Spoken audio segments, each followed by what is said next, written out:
17 décembre 2010, une étincelle vient de s'allumer en Tunisie avec l'immolation de Mohamed Bouazizi, un jeune vendeur de fruits et légumes. Elle se propagera dans tout le monde arabe, du Maroc jusqu'en Irak, en passant évidemment par la Libye et la chute de Kadhafi, ou encore le Yémen et la Syrie. Mais que reste-t-il 10 ans après le début des printemps arabes? Quels sont ceux qui ont profité de ces révolutions sponsorisées et de cette décennie de chaos? Enfin, à quoi doivent s'attendre ces pays du Moyen-Orient et de l'Afrique du Nord dans le contexte géopolitique à l'aube du retour des démocrates américains?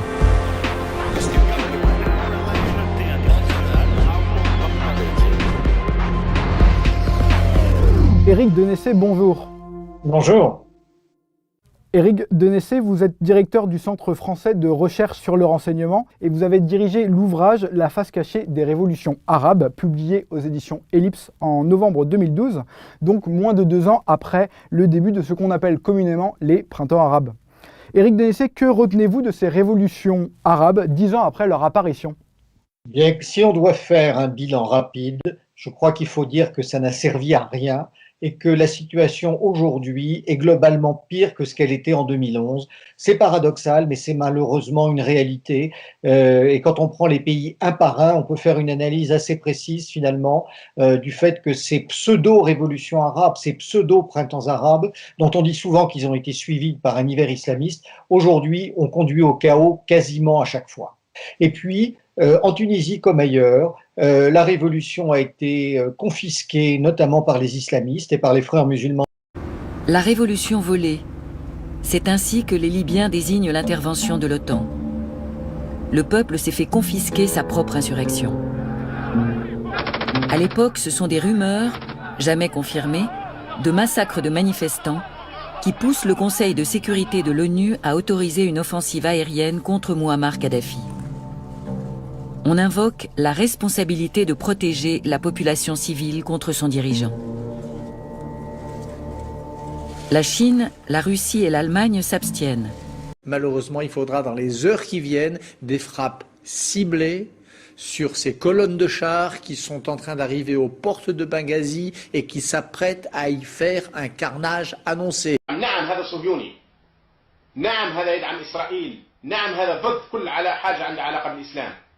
لكن الليبيين اللي جاك وانت تغرق يمد لك اي شيء باش يسحبك من الغرق وخرج من الغرق وبعدين تفاهم معاه. وانا على يقين الليبيين سيتصرفوا هكذا. كلمت مع بعض كبار المعارضين الليبيين قالوا وش هذا برنارد، نحن نعرف انه صهيوني لكن نحن نغرق. قذافي اللي المفروض انه رئيس لا يذبح فينا، ايش نعمل؟ اي واحد يقدم لنا مساعده سنقبلها في حينها ثم سنراجع كل شيء. Comme le disent de nombreux experts, comme le disent y compris des acteurs du dossier, les raisons pour lesquelles nous sommes entrés en guerre sont erronées, à savoir qu'il y avait un génocide en route. Ça a quand même été dit à la tribune de l'ONU. Il y a des crimes contre l'humanité. Il y a des massacres de populations civiles. Nous avons interviewé par exemple Bernard-Henri Lévy pour cet ouvrage qui a été une sorte de ministre des Affaires étrangères bis, qui a été utilisé par Sarkozy pour contourner Juppé, qui au début ne voulait pas faire la guerre, qui dit dans le livre, d'accord, il n'y a pas eu de massacre de populations civiles. Ben enfin, c'est le contraire de ce qui était raconté. Et quand on fait donner des avions de chasse contre des manifestants, comme Kadhafi l'a fait à Tripoli. Il y a une scène, par exemple, qui a fait le tour du monde, jamais en images, mais il a été dit que l'aviation de Kadhafi avait bombardé la population civile. Et là, vous avez même des généraux américains qui vous disent... Mais c'est pas vrai, c'est pas vrai. Cette scène n'a pas existé. Très vite, les bombardements commencent. Nicolas Sarkozy, alors président, se distingue en réclamant une action rapide. Le secrétaire général de l'OTAN, Anders Fogh Rasmussen, durcit le ton. The sooner Gaddafi realizes that he cannot win the battle against his own people, the better. Cet appui aérien entame le soutien de la population aux rebelles. Les rumeurs vont bon train. Ils auraient conclu des contrats pétroliers et serviraient les intérêts géopolitiques de l'Occident. Les frères musulmans, dont vous venez d'évoquer leur poids politique en Tunisie, ont-ils finalement perdu partout? Oui, les frères musulmans, Dieu merci, je crois qu'il faut le dire, ont perdu partout. Après l'avoir emporté dans un premier temps, principalement avec l'aide des Américains et puis une forme de passivité, voire de bienveillance du reste des Occidentaux et notamment de l'Union européenne. Ils ont été poussés dehors à peu près à chaque fois, soit par des opérations militaires, soit par des révoltes populaires, ou en tout cas semi-populaires comme en Égypte. Et finalement, après avoir semé le chaos, on se rend compte que la situation qu'ils ont laissée derrière eux est finalement bien pire que celle qui était déjà insatisfaisante d'avant 2011. Donc ce qu'on appelle communément les printemps arabes ont touché tous les pays arabes du Maroc jusqu'à l'Irak. Et c'est une zone géographique qui a été définie notamment par l'administration Bush dans ce qu'on appelle le Grand Moyen-Orient. Je voudrais donner 3 dates. 2003, janvier 2003, George W. Bush décide de remodeler le Grand Moyen-Orient. Le Grand Moyen-Orient, ça va du Maroc jusqu'au Pakistan. Et il attaque l'Irak, avec les arguments que vous connaissez, dont on sait maintenant qu'ils étaient bidons. Il n'y avait pas d'armes de destruction massive. 2006, 19 décembre 2006, Time Magazine, qui n'est pas un journal pro-russe, à ma connaissance, publie un rapport secret sur la Syrie dans le viseur de Bush. 2006, c'est-à-dire 5 ans avant les printemps arabes. Voilà, je crois vous nous dites les grands méchants, dans le fond, ce sont les États-Unis. Je dis que les Américains ont un plan qui a été de remodeler le Grand Moyen-Orient. Je n'ai pas entendu une seule fois ce mot dans les commentateurs depuis des mois sur cette question-là. Les États-Unis ont donc raté leur coup en appuyant les frères musulmans. Peut-on définir la stratégie suivante qu'ils ont appliquée par la suite ? Écoutez, déjà, je crois qu'il faut revenir sur la stratégie que les Américains avaient en tête à la fin des années 2010. Parce que si on reste un moment sur le cas de la Tunisie, des grandes révoltes comme celle de 2011, il y en a quasiment tous les ans depuis le début des années 2000 en Tunisie. Et on est toujours surpris que pendant presque 10 ans, ces révoltes ne débouchent pas, et puis que d'un seul coup, en 2011, elles débouchent. Alors, elles ont débouché en 2011 parce qu'il y a eu un feu vert de Washington qui a demandé tant au pouvoir politique, souvent aux forces armées, parfois aux forces de police, de ne pas réagir contre les manifestants. Et donc, ça s'est produit à peu près partout.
Où les Américains avaient plusieurs idées derrière la tête.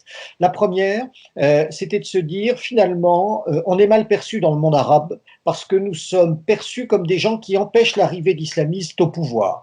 Et ils se sont dit, si finalement les pays arabes veulent que les islamistes arrivent au pouvoir, finalement, on va laisser faire, mais on va choisir ceux des islamistes que l'on va mettre au pouvoir, et ça a été le cas avec les frères musulmans, et on va passer des accords avec ces frères musulmans pour garder la prééminence économique, le contrôle des ressources pétrolières, empêcher la Chine de venir sur place et de s'approvisionner elle-même en pétrole par des contrats.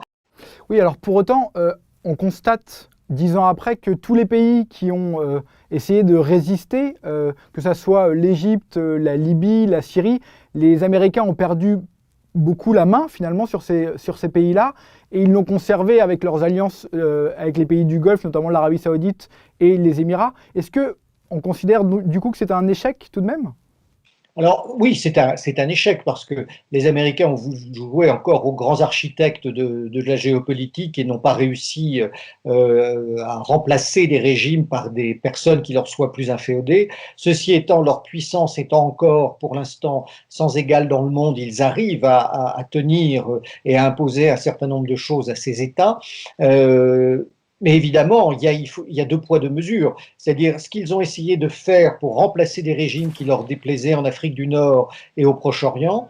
Ça a été notamment le cas de la Syrie, qui sort d'une période de guerre qui a été plus longue que la Seconde Guerre mondiale. Inversement, ils ont une attitude tout à fait différente dans les États du Golfe, où là, ils ont justement aidé l'Arabie Saoudite, le Qatar, le Royaume du Bahreïn à empêcher les manifestations populaires qui se manifestaient après celles qui avaient eu lieu en Afrique du Nord, pour garder au pouvoir, cette fois, des régimes, c'est-à-dire des petits autocrates et des petits despotes qui défendaient les intérêts américains. Alors, il y a un pays qui fait partie de la région qu'on n'a toujours pas évoqué, c'est la Turquie. Pourtant, elle fait feu de tout bois, aussi bien en Tunisie qu'en Libye, en Égypte et en Syrie ces dernières années. Là encore, quel bilan peut-on tirer de l'action d'Ankara dans cette décennie de révolution et de chaos ? D'abord, Ankara a été le seul État musulman qui n'a pas été concerné par les printemps arabes. C'est pas un État arabe, bien évidemment, il a, lui, joué un rôle finalement de déstabilisation. D'abord parce que Erdogan est membre, ou a été membre, on n'arrive jamais à savoir très précisément, du Bureau international du frère musulman, donc c'est vraiment quelqu'un qui est très proche d'eux sur un plan idéologique, et donc proche du Qatar. Et la Turquie a joué un rôle très marquant dès le début, que ce soit en Libye pour soutenir, bien sûr, aux côtés du Qatar, la révolution libyenne qui allait dans le sens des frères musulmans, mais surtout il a énormément aidé les frères musulmans égyptiens en leur fournissant des instructeurs et surtout des armes et du matériel, et ce qui fait que lorsque le maréchal al-Sisi a pris le pouvoir en Égypte, les relations se sont considérablement refroidies parce qu'il avait des preuves majeures de l'ingérence des services turcs dans la révolution égyptienne.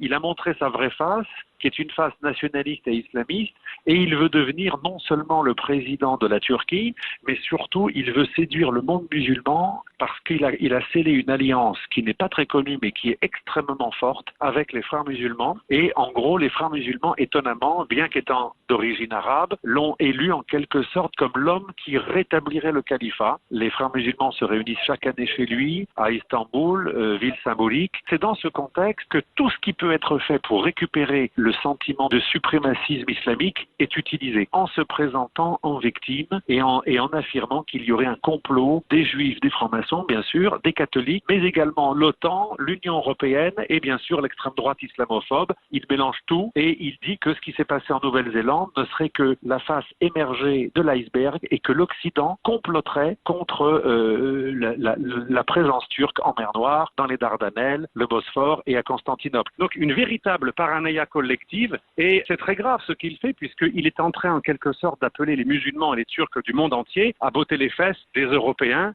Un dernier mot sur l'administration américaine. Les démocrates devraient revenir ces prochaines semaines à la Maison-Blanche. Pour rappel, en 2010-2011, c'était l'administration Obama qui était au pouvoir.